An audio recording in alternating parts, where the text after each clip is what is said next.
Now, I've also read another state, something called Turiya Tit. It's like Tit in Sanskrit, they say it's beyond fourth. So is there such a state like Turiya Tit?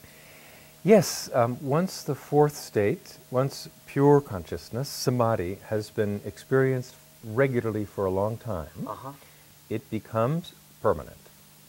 When it becomes permanent, one's inner unbounded awareness, inner silence, becomes permanent even during waking activity, during deep sleep, during dreaming, during anesthesia. Okay. Nothing can touch it.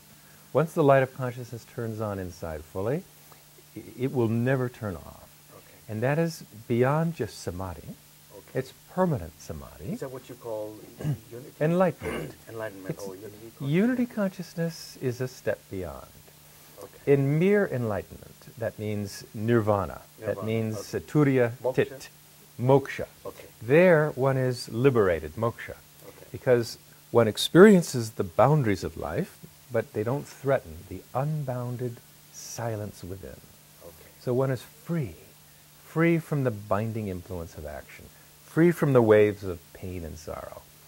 But unity consciousness is beyond that. Unity consciousness is real awakening and a very, very rare experience on this earth, unfortunately. In unity consciousness, not only do we experience our universal self, we actually see that everything, experience that everything is nothing but that unity in motion.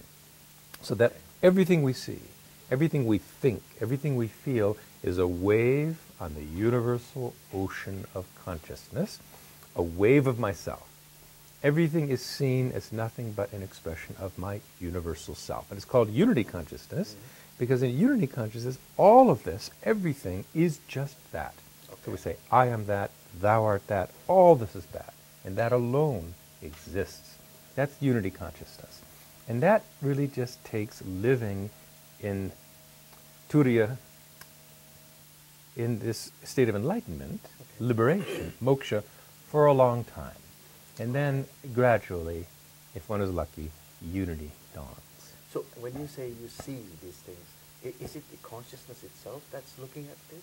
Yes, consciousness is looking at this and sees that this is nothing but consciousness also. I get it. So it's an amazing mystical thing, this consciousness. It can see. Like it sees through the equipment, through the machinery of the human nervous system. Okay. So the miracle is really in the human brain.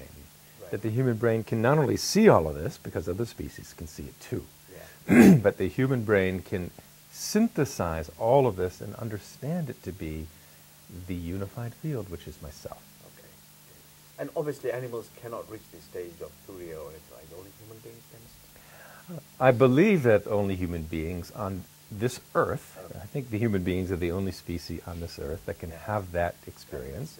And if you look at the detailed structure of the human nervous system, detailed structure of the brain, you can start to understand how it is that this hardware can have that experience of enlightenment and unity consciousness. We're basically hardwired in a way that directly mirrors the mathematical structure of the unified field, so that we can resonate in that same unity that physics has discovered to be the nature of ultimate reality. Wow, that's amazing. Okay.